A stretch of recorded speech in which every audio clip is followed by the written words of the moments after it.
Ukraine దగ్గర ఆయుధాలు లేకపోవడం, ఉక్రెయిన్ పరిస్థితులు బాగాకపోవడం, దాంతో ఇక తమే విజయం సాధించామని ధైర్యంగా ఉన్నటువంటి రష్యాకి భారీ షాక్ ఇచ్చింది Ukraine.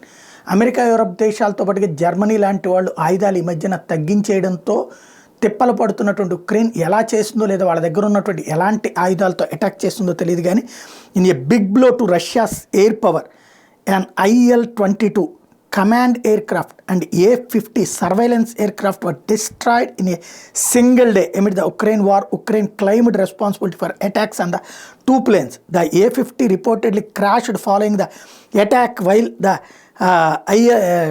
IL-22 was badly damaged and forced to make an emergency landing in Russia.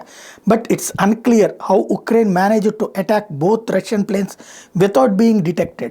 Russia దగ్గర ఉన్నటువంటి ఎయిర్ డిఫెన్స్ సిస్టమ్స్కి దొరకకుండా IL-22ని నాశనం చేసింది, అట్లాగే A-50 స్పై ప్లేన్ని రెండింటిని నాశనం చేయగలిగింది. ఎట్లా అన్నటువంటిది మాత్రం రష్యాకే అర్థం కానటువంటి పరిస్థితి.